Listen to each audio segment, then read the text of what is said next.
프랭크 루박의 편지 1930년 9월 2일 필요한 것이 많아서 아름다운 곳 팁과 나 그리고 하나님이 함께 시그널 언덕에 있었습니다. 오 하나님, 그곳에 있었던 영광을 종이 위에 옮기게 하소서. 이러한 경험을 할 수 있었던 것은 나의 46번째 생일을 즐겁게 보내려고 애썼기 때문인 것 같습니다. 그리고 이것은 우리 모두에게 어떤 날은 즐겁고 어떤 날은 즐겁지 못한 이유이기도 한 것 같습니다. 하나님은 우리에게 즐거운 날을 주시려고 언제나 기다리고 계십니다. 그러나 우리는 하나님께 그런 기회를 드리기 위해 아주 진지하게 생각하는 일이 거의 없습니다. 하지만 나는 이 굉장한 일을 말하려고 노력하다가 그만 절망에 빠집니다. 그것을 말할 수 없다면 힌트라도 던져줄 수 있을까요? 붉게 변했다가 금방 희미한 노란색으로 변하는 먹구름이 있습니다. 지금 그런 먹구름이 어두움을 통해 불같은 혀를 내밀고 있습니다. 멀리 떨어진 호수 한가운데 길고 완벽한 물기둥이 마치 구름 속에서 나오는 거대한 기둥처럼 서 있었습니다.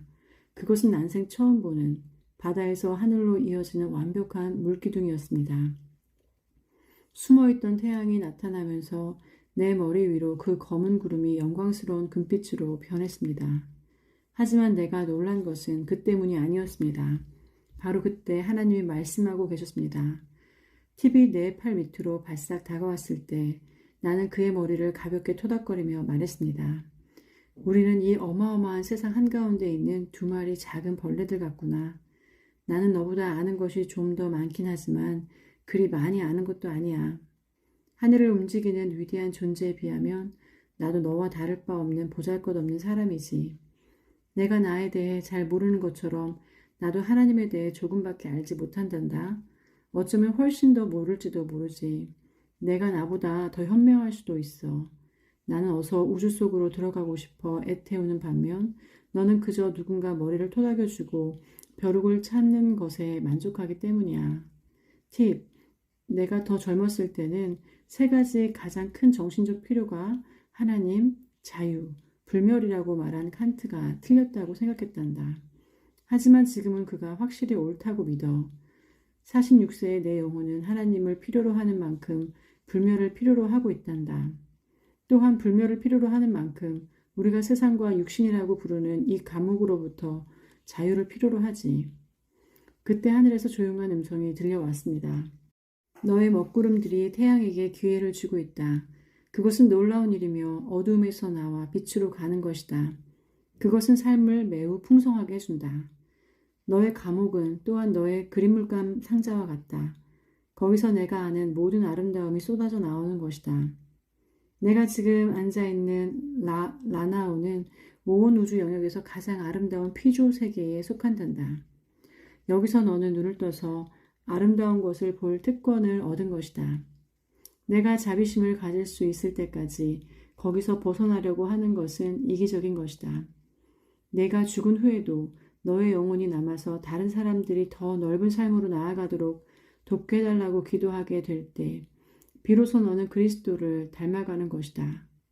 밤마다 보여주는 나의 비전들은 내가 너에게 무척 주고 싶은 것이지만 그것이 너를 더 이기적으로 만들고 더 가지려고만 하고 나눠주는 데는 인색하게 만들까봐 두렵구나. 너에게 있어서 우주에서 가장 아름다운 것은 내가 서 있는 이 호수 주변의 라나오이다. 거기엔 필요한 것이 너무 많기 때문이다.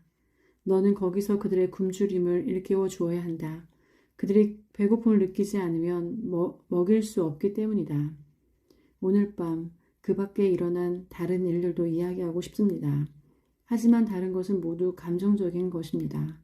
오늘 일은 하늘을 향해 팔을 뻗어 받고 라나우를 향해 팔을 뻗어 나누어주는 힘들지만 즐거운 것이었습니다. 1930년 9월 21일 진리의 상징 좁은 협곡을 통해 하나님을 찾던 우리의 노력은 갑작스러운 계시를 만났습니다. 마치 무한히 넓은 바다로 지금 막 나온 탐험과 같은 기분입니다. 오늘은 하나님이 모든 것 뒤에 계시는 것 같습니다. 바로 내 손 밑에 계시고 타자기 밑에 계시고 책상 밑에 계시고 파일 안에 계시고 카메라 안에 계시는 것 같습니다. 모로족의 전통 동화 가운데 바위 뒤에 숨어서 주인공을 지켜보는 요정들 이야기가 있습니다. 바로 이것이 오늘 내가 하나님에 대해 느끼는 것입니다. 물론 이것은 하나님은 보이지 않으시며 어디에나 계신다는 진리를 상징하는 한 가지 방법에 지나지 않습니다. 나는 볼 수 없는 것을 상상할 수 없습니다. 그러나 눈에 보이는 모든 것 뒤에 숨어 계시는 하나님을 상상할 수는 있습니다. 외로운 사람에게는 하나님이 이처럼 어디에나 가까이 계신다는 느낌이 무한한 아늑함과 편안함을 가져다 줍니다. 하나님께서 여기에 계심을 깨닫는 새로운 바다로 들어가게 된 기쁨을 다른 사람들에게 전달하기란 쉽지 않습니다. 하나님과 교제하는 특권은 매우 놀라운 사실이어서 하나님께서 주실 수 있는 그 어떤 것보다도 귀한 것 같습니다. 하나님께서 자기 자신을 보여주시는 것은 이 우주에서 다른 무엇보다 큰 것을 주시는 것입니다. 1930년 9월 22일 하나님을 잃지 않는 한 패배는 없다. 우리 자신은 경이로운 무지개와 일몰의 광경에 흠뻑 빠져들어야만 그 빛을 발산할 수 있습니다. 어느 변화산 위에서 하나님 임재의 아름다운 가운데 살아서 마침내 그리스도와 같이 되는 것이 우리의 의무입니다. 결국 그리스도를 닮은 삶이 영화롭다는 것, 무엇과도 견줄 수 없이 영화롭다는 것이 가장 깊은 진리입니다. 하나님을 잃지 않는 한 패배는 없습니다. 그러나 하나님을 잃으면 비록 화려한 궁 안에서 부귀영화를 누리며 산다 해도 패배한 것입니다. 1930년 10월 7일 끊임없이 나눠주는 기쁨. 예수님은 하나님이 다른 어떤 것보다 탐욕을 싫어하신다고 말씀하셨습니다. 탐욕은 하나님의 마음과 정반대되는 것입니다. 왜냐하면 하나님은 언제나 선한 자와 악한 자에게 똑같이 선물을 아낌없이 주시는 분이기 때문입니다. 그리고 끊임없이 나눠주는 데서 기쁨을 얻으십니다. 나는 우리 모두에 대해 깊이 생각하고 있습니다. 예수님 외에 우리 모두는 정말 비열한 사람들입니다. 하나님이 어떻게 이런 우리를 참고 받아들여 주시는지 모르겠습니다. 그러나 하나님은 예수님과 같은 분이십니다.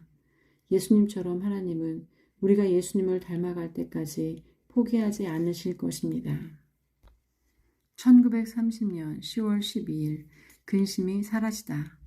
하나님을 끊임없이 마음에 모시려고 노력하는 사람들이 자신들의 경험을 모두 기록해 다른 사람들과 결과를 나누게 되기를 얼마나 바라고 또 바랐던가. 아마도 그 결과는 세상을 놀라게 할 것입니다. 최소한 나 자신의 경험은 나를 놀라게 합니다. 근심은 먹구름 거치듯 사라지고 내 영혼은 영원한 평화의 햇빛 아래 안식을 누립니다. 나는 이 우주 어디에 누워서도 내 아버지의 영으로 충만할 수 있습니다. 우주 자체가 매우 아늑하게 보입니다. 나는 전에 비해서 조금 더 아는 것뿐입니다. 그러나 그 조금만으로도 충분합니다. 하나님에 대한 황홀한 전율이 넘칩니다. 나는 하나님께 흠뻑 취한 것이 무엇인지 압니다. 모로족 소년들이 찾아와서 무릎을 꿇고 엎드리고 또는 머리를 극적이거나 머리카락이 없는 부분을 손으로 문지를 때 나는 그들이 왜 그런 상태에 있는지 묻습니다. 이것은 그들과 나의 친밀감의 표현입니다. 그들은 우리가 그들을 사랑한다는 것을 압니다. 하지만 아직도 우리 사이에 어떤 거리감, 적어도 역사적으로 그렇게 있을지도 모릅니다. 만약 알았더라면 그들이 그렇게 다정하게 대할까요? 만일 그들이 하나님의 사랑과 그 놀라운 열정을 알고 있다면 그럴 것입니다. 생각해 보십시오. 우리가 미국 지배하에 있는 가장 힘든 곳에 대해 기록하던 것이 채 1년도 되지 않았습니다. 그러나 세상에서 가장 힘든 곳은 뉴욕입니다.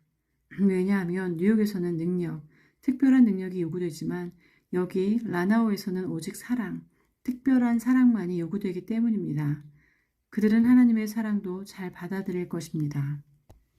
1930년 10월 15일 바르게 깨닫는 길. 하나님이 당신의 마음을 크게 자극하고 각성시키신 적이 있습니까? 하나님은 우리로 하여금 잠들지 않게 하시려고 작정하신 것 같습니다. 우리는 우리 자신을 위한 천국을 만들거나 발견합니다. 그리고 이런 천국은 우리를 몽롱한 만족으로 이끌어가기 시작합니다. 그러면 하나님이 다가와 우리 어깨를 잡고 흔들어 깨우십니다. 하나님은 우리에게 그것이 필요하다는 것을 잘 아십니다. 우리의 임무는 성장하고 또 성장하여 지금보다 훨씬 더 아름다운 피조물이 되는 것입니다. 이것은 우리의 껍질이 자주 깨져서 계속 자랄 수 있어야 한다는 것을 의미합니다. 이 세상은 나와 하나님과의 교제가 친밀해질수록 더욱 확실해지는 작은 학교에 불과합니다. 예수님이나 부처나 이 세상 삶에 대해서는 거의 동일한 메시지를 주었습니다. 부처는 모든 욕망을 버리라고 했고 예수님은 너의 소망을 이 땅에 두지 말고 보다 완전한 삶에 두라. 그 삶은 지금 내 안에서 시작되어 영원히 지속될 것이다. 라고 했습니다. 많은 사람들이 다른 출구를 찾습니다. 어떤 이들은 비범한 일에서, 어떤 이들은 무모한 게임에서, 어떤 이들은 마약에서, 어떤 이들은 정신 이상에서 찾습니다. 정신 이상은 냉혹하고 처참한 실패로부터 달아나는 길이기 때문입니다. 나는 온 세상을 향해 보다 나은 길이 필요하다고 말하고 싶습니다. 그 길은 시그널 언덕에 하나님께서 만족하신 길입니다. 하나님께서는 나를 통해 영광의 물줄기를 보내심으로써 나로 하여금 이것이 바르게 깨닫는 길임을 확신하게 해주셨습니다. 1930년 12월 6일 궁극적인 아름다움이란? 어떤 사람은 십자가와 아름다움이 서로 어울리지 않는다고 생각합니다. 하지만 실제로는 그렇지 않습니다. 하나님은 그 두 가지 관문을 통해 가장 잘 발견되기 때문입니다. 굽이치는 검푸른 바닷물과 흰 파도, 멀리 보이는 푸른 언덕, 위로는 채색 구름과 연한 푸른빛 하늘이 펼쳐진 광경이 아름다운 것을 사랑하시는 하나님을 잘 드러내줍니다. 그리고 하나님은 열대지방에서 자신의 붓으로 이렇게 아름다운 광경을 그려내십니다. 하나님의 역사하심을 볼 수 있는 눈만 가졌다면 하나님이 어디서나 이렇게 후히 베푸시는 것을 볼 수 있습니다. 하지만 사람들은 예쁜 얼굴 또는 기쁨을 노래하는 영혼보다 더 많은 것을 요구합니다. 우주에는 더 고차원적인 아름다움이 있습니다. 그것은 헌신의 아름다움, 남을 위해 포기하는 아름다움, 남을 위해 수고하는 아름다움입니다. 여인은 자신의 편안함을 포기하고 아기를 낳고 기르는 노고를 선택할 때 비로소 최고의 아름다움에 이릅니다. 남자는 자기 자신보다 사랑하는 사람을 생각하는 마음이 얼굴에 배어나올 때 비로소 최고의 아름다운 모습을 찾게 됩니다. 헌신의 아름다움이 바로 궁극적인 아름다움입니다. 1931년 2월 6일 하나님의 마음으로 나아가는 유일한 길. 오늘 밤 감기로 몸이 아프고 외로운 나는 아픔과 고독과 실패감에서 자라나는 깊은 평안이 있다는 것을 경험으로 배우고 있습니다. 이러한 것들은 나로 하여금 하나님을 향해 언덕에 오르게 하며 나는 거기서 눈물을 통해 웃음보다 훨씬 더 좋은 위로가 내 영혼 속으로 들어옴을 느낍니다. 그것은 경험하지 않고는 이해할 수 없는 하나님의 평안입니다. 모든 것이 좋을 때 하나님은 가까이 오실 수 없습니다. 하나님이 사람들에게 큰 의미로 다가가기 위해선 어두운 시간들, 마음이 공허한 시간들이 필요한 것 같습니다. 우리는 사랑하는 사람을 잃었을 때 그런 시간을 경험했습니다. 헤어질 때, 그리고 마음이 아플 때 그런 시간을 경험했습니다. 절망에 빠져 침상에 누워있을 때 그런 시간을 경험했습니다. 이것이 바로 자연의 본질에 담긴 깊은 진리일까요? 우리는 이렇게 노래합니다. 내 주를 가까이 하게 함은 십자가 짐 같은 고생이나. 십자가가 하나님의 마음으로 나아가는 유일한 길일까요? 1931년 2월 10일 현재의 우리. 내가 살면서 세상에 기여할 것이 있다면 분명 그것은 시그널 언덕에서 하나님을 체험한 것입니다. 이날 오후에 나는 양심의 가책을 짊어지고 산 꼭대기에 올랐습니다. 20년 동안 잘못한 모든 일들이 떠올랐고 스스로가 지독한 죄인처럼 느껴졌습니다. 나는 하나님께 이런 나의 심정을 말씀드렸습니다. 하지만 이 글에는 어떠한 고백도 적지 않을 것입니다. 우리는 사람들의 과거를 보고 판단하려는 경향이 있습니다. 하지만 그것은 공정하지 않습니다. 우리는 1시간 전의 우리가 아니라 현재의 우리입니다.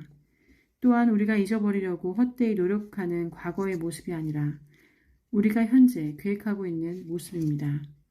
내가 언덕 위에 서서 하염없이 울고 싶었을 때 내 혀는 하나님께 말씀드리는 것을 멈추고 바로 하나님이 나에게 하시는 말씀을 말하기 시작했습니다. 얘야, 내가 오늘 밤 너를 아프겠구나. 지금 나는 내가 매우 안쓰럽단다. 내가 고백한 것은 모두 사실이다. 하지만 여전히 나는 너를 사랑한단다. 여기 와서 내게 고백하는 너를 사랑한다. 나를 갈급해하는 너를 사랑한다. 더 나은 사람이 되고자 하는 너를 사랑한다. 그것이 바로 내가 사람들에게 원하는 전부란다. 내가 허락하기만 한다면 당장 너를 위해 많은 일들을 하고 싶었단다. 이제 너는 아프고 외로운 마음으로 준비가 되었구나. 이 고통이 지난 뒤에 분명히 너는 내 마음에 더 가까이 다가오게 될 것이다. 나도 모르는 사이에 하나님을 향한 새로운 사랑이 내 마음에 스며들어 왔습니다. 전에는 이렇게 강하게 느껴본 적이 없었습니다. 나는 이렇게 말하고 싶었습니다. 하나님, 나는 하나님도 이 세상도 나 자신도 모릅니다. 오래 생각할수록 모든 것이 더 불가사의합니다. 하지만 예수님이 우리에게 하나님께서 우리를 위해 더 많은 일을 하시기를 간절히 원하신다는 것을 보여주셨습니다. 감사합니다. 하나님은 씨앗이 자라기 전에 땅을 고르는 농부이십니다. 하나님은 오늘 밤 내 마음밭을 갈아 부드럽게 하시고 성장을 위해 준비하게 하셨습니다. 감사합니다. 하나님 감사합니다. 고통이 그렇게 심하지 않았다면 나는 하나님의 치유의 손길을 느끼지 못했을 것입니다. 하나님 어떻게 하면 우리가 이 고통의 필요성과 모든 고통을 없애려 하는 우리의 노력을 조화시킬 수 있을까요? 이 질문에 대한 하나님의 대답은 나에게 확신을 주었습니다. 만일 내가 세상의 육체적 고통을 없앤다 해도 좌절된 사랑, 만족할 수 없는 욕망은 그대로 남아있어 여전히 마음에 상처를 줄 것이다. 부잣집이나 가난한 집이나 그 안에 사는 사람들은 똑같이 뜨거운 가슴을 가지고 있다. 사람을 천하게 끌어내리는 것들과 끊임없이 나타나는 이기심은 없애버려야 한다. 그러면 사람들의 마음은 이기적인 필요보다 훨씬 더 큰 것을 위해 안달하며 마음 아파하게 될 것이다. 그들은 예수님의 마음으로 세상을 위해 피 흘리는 것을 배우게 될 것이다.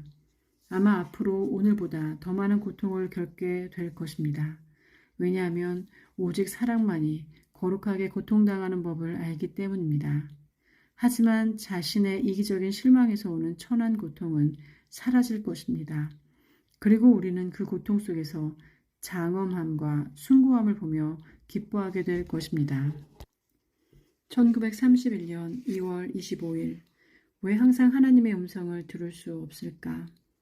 지난밤 시그널 언덕의 따뜻한 땅을 밟고 서서 나는 하나님께 이렇게 물었습니다. 우리가 이 땅에 서서 이렇게 많은 말을 하게 하시는 이유가 무엇입니까? 하나님은 우리보다 훨씬 더 지혜로우신데 왜 우리는 항상 하나님의 음성을 들을 수 없는 건가요? 바로 응답이 왔습니다. 나는 한순간에 처음부터 끝까지 그것을 알아들을 수 있었습니다. 하지만 그것을 기록하는 데는 좀 더 시간이 걸릴 것 같습니다. 하나님으로부터 온 많은 생각들이 갑자기 나에게 다가왔습니다. 내가 모르족들에게 읽는 법을 가르칠 때 너는 되도록 적게 말하고 그들이 많이 말하도록 하는 것이 기술이다. 내가 되도록 말을 하지 않고 내가 최대한 많이 말하고 많이 일하도록 하는 것도 그 때문이다. 너는 실수를 하더라도 그것을 바로잡으면서 행함으로 배운다. 너는 하나님의 자녀이다. 그리고 지금 아기처럼 연약한 첫걸음을 떼고 있다. 내가 혼자 걷는 모든 걸음이 지금 내가 상상하는 것보다 훨씬 더 중요하단다. 왜냐하면 내가 너를 준비시키는 그 일은 너의 모든 상상을 초월하기 때문이다. 그러니 내가 나에게 말하는 것은 매우 중요하단다.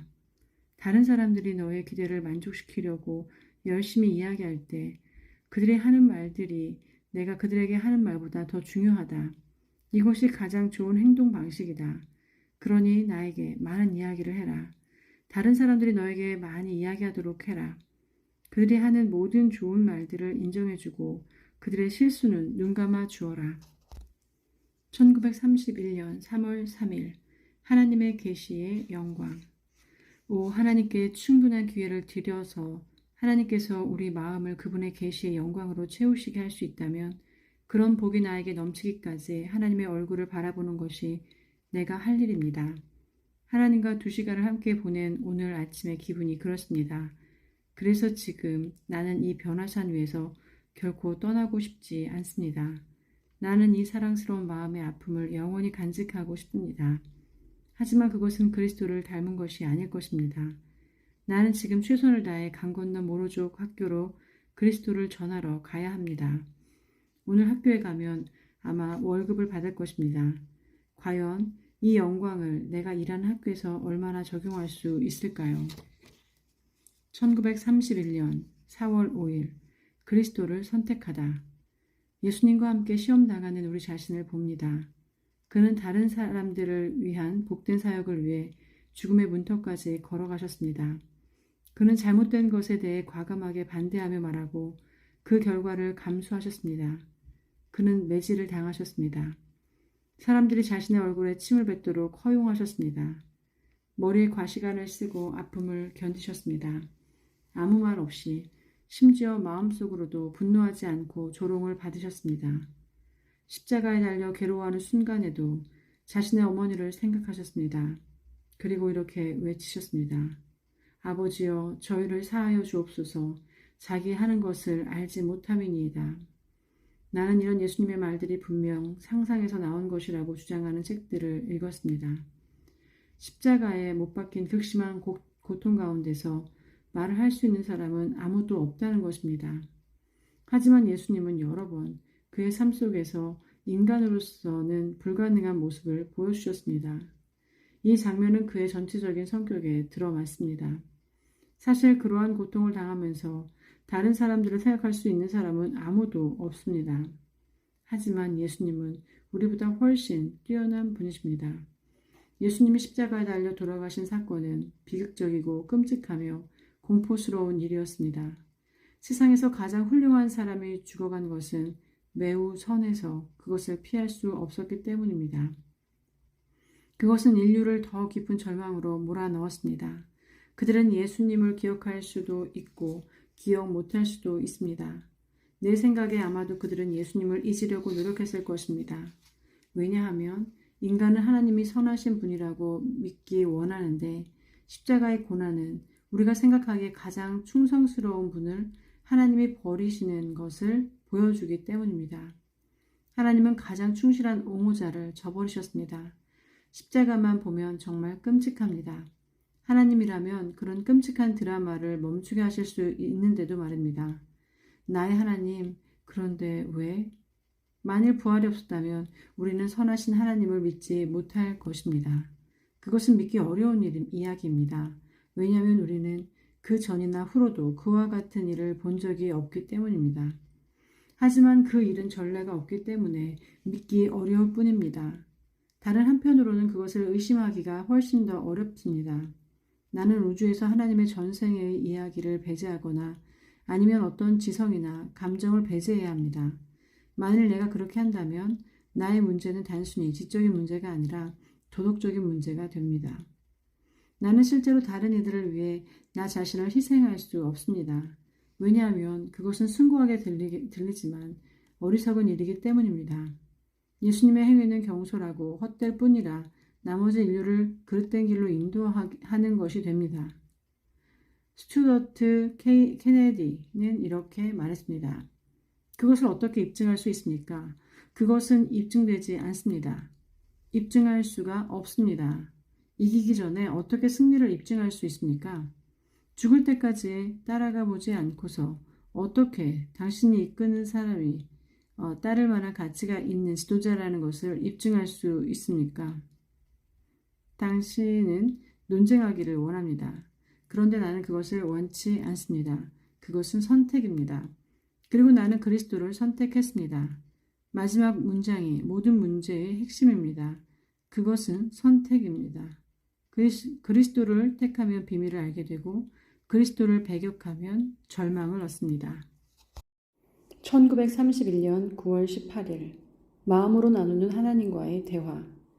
오늘날 유행하는 것은 하나님을 법정에 두고 심판하는 것입니다. 우리에게는 역사적으로 선한 사람들과 능력 있는 사람들을 모두 파헤쳐 헐뜯고자 하는 욕망이 있습니다.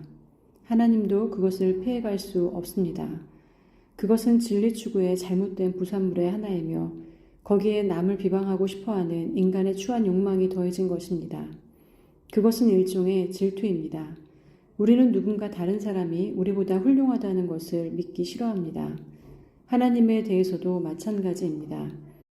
나는 이러한 경향을 따라가지 않고 우주의 재판관으로 서지 않기로 결단하였습니다. 만일 그것이 어떤 좋은 결과를 가져왔다면 나도 계속 그렇게 했을 것입니다. 하지만 지금까지 그것은 나를 사막으로 이끌었고 그곳에 버려두었습니다. 사람들이 읽는 책들도 그런 사막에서 결론이 납니다. 나는 스스로 다른 길을 선택합니다. 하나님을 내 안경 삼아 하나님을 통해서 사람들을 보기로 결심합니다. 그들을 향한 하나님의 사랑이 채색된 그런 안경 말입니다. 알다시피 지난해 나는 주님을 늘 내 마음에 모시기로 결심했습니다. 낯선 땅에 있는 외로운 사람에게는 그것이 오히려 쉬운 일입니다. 이 일은 많은 사람들에게 둘러싸여 있는 사람들보다는 양측이나 수도사, 운동자에게 더 쉬운 일입니다. 그러나 오늘은 전혀 색다른 날이었습니다. 나는 이제 더 이상 외롭지 않습니다. 오늘은 날이 밝기 시작할 때부터 잠자리에 들 때까지 하루 종일 다른 사람들과 함께 지냈습니다. 이런 새로운 상황으로 인해 하나님을 내 생각 밖으로 밀어내야 할까요? 아니면 하나님을 이 모든 것 안으로 모셔야 할까요? 나는 다른 사람의 눈을 계속 바라보고 다른 사람의 말에 계속 귀를 기울이면서 동시에 마음으로 하나님과 말없는 대화를 계속하는 법을 익혀야 합니다. 이것은 그 전에 하던 것보다 훨씬 더 어려운 일입니다. 그러나 이런 시도가 바쁜 사람들에게 가치가 있으려면 이렇게 사람들 많고 압력이 큰 상황에서도 효과가 있어야 합니다. 한 가지 방법이 있습니다. 내가 모로 언어의 문법과 서사시들과 상징들을 생각할 때, 사람들에게 읽는 법을 가르칠 때, 신문을 읽으며 가족들과 최근에 일어난 일들에 대해 이야기할 때 하나님이 함께 하셔야 합니다. 그래서 나는 무슨 일이 있어도 이런 노력을 멈추지 않기로 결심합니다. 너무 지쳐서 모든 생각을 중단하지 않는 한 말입니다. 우리가 중보기도하는 사람들에 대해 하나님께 모든 것을 말씀드릴 필요는 없습니다. 차근차근 한 사람씩 마음에 떠올리며 하나님이 그들에게 최선의 뜻대로 행하시기를 바라며 기도하면 됩니다. 하나님은 그들에게 필요한 것이 무엇인지 우리보다 더 잘 아시기 때문입니다. 어떻게 그렇게 되는지는 모르지만 우리의 기도를 통해 하나님의 능력이 나타납니다. 나는 만나는 모든 사람들에게 집중하고 하나님에 대한 나의 생각을 전달할 수 있도록 의지적으로 열심히 노력하려 합니다. 군중 속에 있을 때 최선을 다해 하나님을 생각하려고 할 것입니다. 그래서 이것이 더 좋은 세상을 만드는데 어떤 기여를 할 수 있는지 실험을 통해 입증하고자 합니다. 오후에 내 마음속에서 놀라운 경험을 했습니다. 기도하려고 눈을 감았는데 맨 먼저 내 앞에 있는 사람들의 얼굴이 보이고 그리고 나서는 이웃에 사는 사람들, 마을 중심부에 사는 사람들, 강 건너에 사는 사람들, 대로를 지나 옆마을에 사는 사람들, 그 옆마을, 또 그 옆마을 사람들, 그 다음엔 호수 주변에 사는 사람들, 산 너머 해안에 사는 사람들, 바다 건너 북쪽에 사는 사람들, 큰 대양을 건너 캘리포니아, 미국을 횡단하며 알게 된 사람들, 또 유럽에 머물렀을 때 만났던 사람들, 선교사, 친구들이 살고 있는 근동지방, 다른 친구들이 있는 인도, 그리고 중국에 거주하는 사람들, 추위와 기근으로 심한 고통을 겪고 있는 수많은 사람들이 보였습니다. 1분도 안 되는 짧은 시간 동안 온 세계를 돌았고 나의 영혼은 세상을 하나님께 올려드리며 거룩한 빛으로 타오르는 듯 했습니다.